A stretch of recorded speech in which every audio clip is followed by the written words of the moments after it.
Hey everybody, I'm going to start doing fishing reports. Every time something happens on the lake and it changes, I'll just give you another update. I'm not going to just keep on with the same update every 3 or 4 days. So when stuff changes, I'll just keep doing different updates as long as the fish are changing. We've got our first hot snap of the season right now. The water went from like 79, 80 all the way up to 86, 87. We've got 100-degree days. Right now it's pretty sticky out. It's first thing in the morning. I'm pretty sticky. I feel like I just got out of the shower. We have a lot of floating eelgrass. Don't really know what's going on with that. We have it all the time, but it seems like it's exceptionally bad right now, and it's not going anywhere. We're not having a lot of current. We're not having a lot of wind. So the eelgrass is just getting in like mile stretches. It looks like a mat from one side of the bank all the way to the other. So hopefully we can get some current, we can get some wind, and just blow it one way or the other and get it down the lake, because it's kind of making it frustrating and hard to fish at times. Some areas are just non-fishable. The cool thing about right now is you can fish ledges or you can fish grass, either way, whatever you want to do. The grass is definitely more consistent. You get bites. You might not hit that home run and catch them every cast, but you're going to get bit about every 15 minutes or so. So that makes it kind of nice, especially with the heat. The ledge fishing, it can be trying at times right now. You can fish a lot of places and not get a bite, and then you pull up to one and you might catch 6 or 7 in a row and catch a couple big ones. So that makes it worth it. It's just hard at times, kind of frustrating. It doesn't seem like they're out a lot on a lot of different places this year. Some places they're just in really small schools. Those are good. They're just hard to find, and you're not going to have like a long-lasting bite. In the bigger schools, it seems like they're getting a lot of pressure, so they're a lot harder to catch. You kind of have to just wait your turn. I'm not one to just roll up on somebody and let's just have a little party there. So you just kind of got to wait your turn until one of the places opens up. But like I said, grass fishing is definitely the most consistent to me. And it seems like every morning, like the first 2.5, 3 hours, you're going to get bit, and then the last 2 or 3 hours in the afternoon, you're going to get a bite before it gets dark. Middle of the day, when it got to 100 the other day, it was trying. We'll just put it that way. So if you're going to go fishing, go in the morning, go in the evening. It seems like that's going to be your best bet. But I'm just going to kind of give you a rundown of what I'm looking for, rods, reels, line, lure, just to help you out. Hopefully this helps out anyone coming, and for anyone that's coming that wants to book a guide trip, I'm doing guide trips the rest of the year. I've been doing them all year. That's what I do when I'm not home from fishing tournaments. So if you want to book a guide trip, I got Facebook and Instagram, but if not, I hope these fishing reports help you. Every day it seems like I start the morning off. This bite was absolutely on fire. It seems like it's kind of tailed off a little bit, but you're still getting bit on it. This is the Shimano World Pop, so it's a popper bait. The one thing I like about it is I can walk this thing. It almost walks like a spook, which to me is awesome because I get the best of both worlds. I get a popping bait that also walks. I throw it on 40-pound Max Quattro braid. It has the diameter of 30, so I can get really long casts.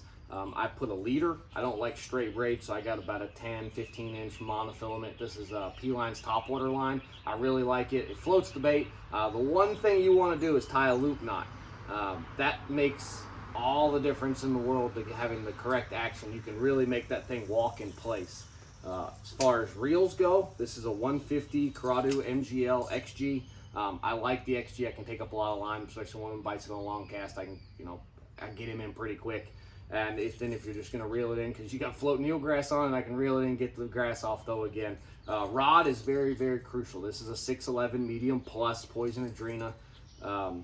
I like it because it's got that plus, which is going to be able to get one out of the grass. So if one gets it and he goes into a big clump, I got the backbone on the rod to get him out, but I have enough tip where I can throw it a mile and work the bait. So it's a 611 medium plus. To me, that's the best of both worlds. You get power, you got tip. Once that kind of slows down, I go to the traditional old big worm on Guntersville. This is nothing secret. This is an X-Zone Blitz worm in plum, 11-inch. What I like about this worm, has a really long tail, so it has a lot of action. If you get a bite, all you gotta do is just pinch off or cut, bite off about a 1/4 inch. You can make this worm last many fish. I throw it on a 5/0 owner round bend hook with a 1/4 ounce Titan tungsten sinker and a bobber stop. To me, that bobber stop's crucial. I want this to be one, compact unit in the water. I hop it real high. I don't drag it. I want it to hop out of the grass and fall back in, hop out and fall back in. So I want it to all be one compact unit. I don't want my sinker being stuck in the grass and a worm here, or the worm stuck in the grass and the sinker going down. I throw this on 15-pound P-line tactical. I throw it on a 7.2 Karadu heavy rod. I like that. It has a little bit of tip where I can make good casts, but it has a lot of backbone. So sometimes if one throw it out on a real long cast, hits the water, and one gets it, I still got enough power where I can get him in. Seems like the biggest ones always go through the biggest, thickest clump of grass they can get. So this rod has plenty of power. Karadu 150 MGL XG. That's just to be able to pick up line once I get a bite, or once I'm kind of done with the cast, I can reel it in and throw it again. So you're just more efficient with that setup. One thing I do, I throw it on the same setup, same 15-pound P-line, 1/4 ounce Titan tungsten sinker, but I will actually throw this right here. This is a Nico Ned Zone, little 4-inch worm. This is green pumpkin. I'll put a little chartreuse on the tail. This thing just gets bites. So if you're in an area where you've had a lot of bites on the World Pop or the big worm, just right here. This is a 4-inch Nico Ned Zone by X Zone. It just gets bit. If you're gonna take your kid fishing and you just wanna get a bunch of bites, put that on for him. It has no action. I don't really know what they think it is. All I know is it just gets bites. So if you're just looking for a different alternative, or you fish through an area and you want to go back, just try this Nico Ned Zone out. They got a lot of great colors. I just put a little chartreuse on the tip. Next is for ledge fishing. When you kind of get done with that, or if you don't want to go grass fishing, you want to go ledge fishing, I keep it really simple. I don't try to do a lot of things. The main thing is just finding the fish. Once you find them, they're not impossible to catch, but I'm not going to be one of these guys that's got 20 rods on the front of the boat. They're either going to bite something that's mimicking a shad, and that's kind of like power fishing, or something just dragging real slow in front of their face. First, we have this right here. I like this. This is a Scottsboro, and it's actually weighted, internally weighted. This thing as a unit weighs 1.75 ounces. That's with the sinker and the bait. I throw this on 15-pound P-line tactical. It's a 7.7 heavy X-Bride on a Karadu 200. The reason I like the 200 is because it has a higher line capacity. I can make really, really long casting, so at 40, 50 yards, really get out there and cover a lot of ground. So it just has a high line capacity. To me, this is about the best setup, this 7.7 heavy X-Bride. A lot of backbone, but it's got a nice soft tip. It has a parabolic bend too, so you're not gonna lose those fish when you hook them. They're not gonna jump off. When I roll up to a deep ledge and I scan over and I see them, that's my first option. That's what I'm gonna turn to first every time. I feel like if there's a big one or they're feeding, they're gonna bite this. So that's what I turn to first every time. Just something that's big, something that's mimicking shad. That's what they're eating out there on those ledges. I give them that first. If they don't bite that, I'll immediately slow down to a drop shot. I think everybody and their brother, you've learned that a drop shot is absolute deadly. Doesn't matter in the grass or out deep on ledges, but when they won't bite anything else, they'll bite this right here. This is a 6-inch Deception worm by X Zone in Morning Dawn.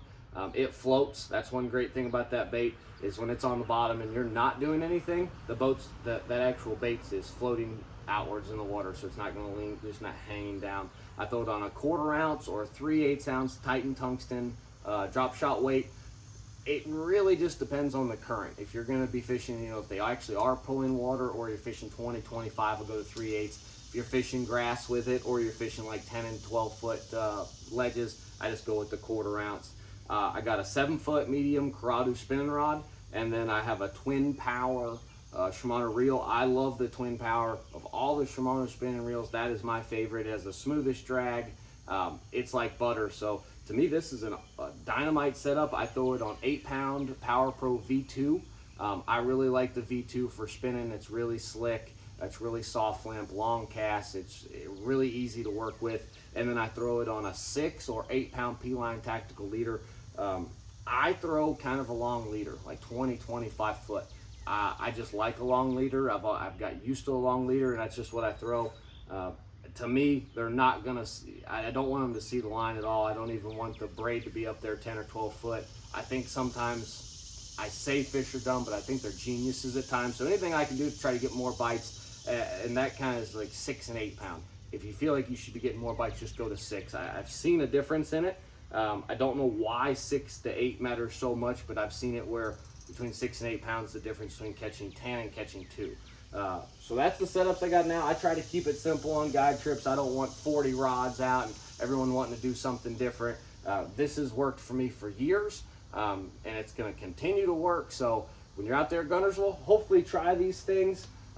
We have a lot of eelgrass. Like I said, we have an inside edge of eelgrass. It seems like that's 6 foot and shallower. That's where that world pop comes into play. The deeper edge out there in that 10 to 14 foot zone. Some places it might be deeper, some places it might be a little bit shallower, but it seems like it's right there on most of the lake.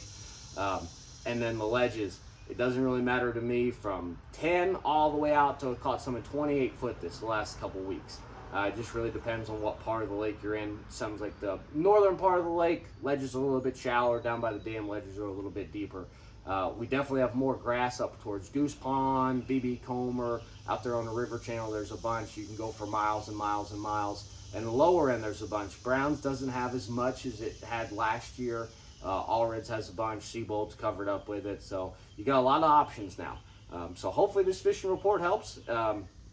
Try these things out. I think you'll catch more fish. And the main thing I tell people about Guntersville is don't run from BB Comer to Honeycomb in one day if you're coming here from out of town.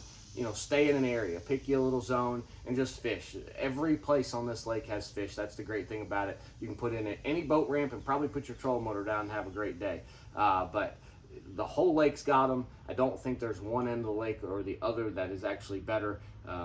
It's got fish, it's got quality from one end to the other. So hope this helps. You're going to get probably steamy out there the next few weeks, so definitely take a lot of water. There's one thing I do.